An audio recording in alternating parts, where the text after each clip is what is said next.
Okay, everybody, here is a follow-up on my piece, A Better, Smarter Restart. Here's what we need to do. We need to give the kids ways to restart their computers that actually work.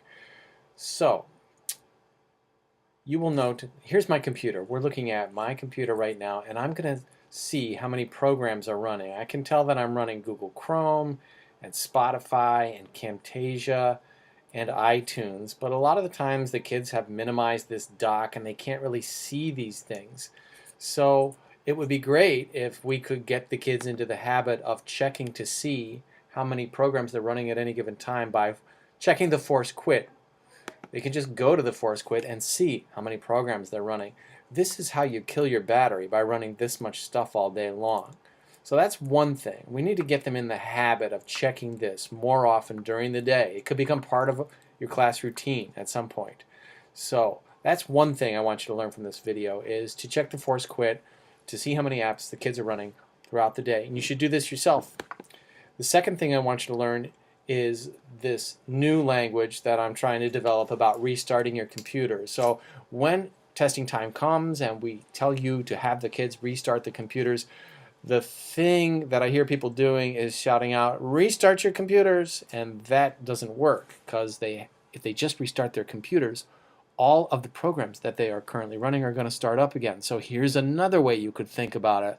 Maybe you could teach them to do it this way. I'm clicking on restart, and I go drag down to the word restart, and before I actually hit this blue button, I want to deselect reopen the windows when logging back in. If I deselect it, it will stay deselected, I'm pretty sure, and then when the computer restarts, those programs will not be running, and it will be a more of a successful restart. So that's the second thing I want you to try to teach the kids.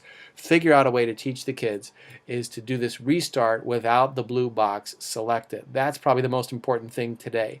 The third thing to know is that even if you do this, even if you deselect the box, that some programs are insidious and they will start themselves back up regardless of whether or not you do this. Spotify, for example, is one of those programs. Here's a computer after I restarted it correctly, and Spotify is running in addition to the Finder. By the way, the Finder is always supposed to run. Finder is good. You don't quit the Finder. So why is Spotify running? Spotify is running because it is an evil little program that inserts itself into the computer's login process, and it starts up. So when we tell the kids before park to restart, even if the kids do it correctly, Spotify is going to come back on. So that way, when that happens, just manually force quit Spotify before you start the testing thing. So that's the third thing. Just be aware that even if you restart correctly, some things are going to show up and after the restart, and you want to quit them before you start the testing.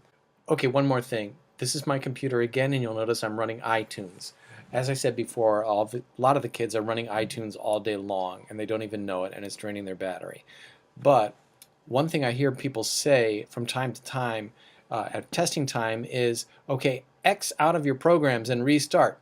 Make sure that you don't tell the kids this, because in the Windows world, that means they would go up here and press this red button, or the equivalent, the Windows equivalent of that, and do that.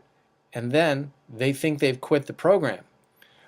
So that's not how you quit a program in the Mac world. The way to do it is Command Q, or go to iTunes, quit iTunes.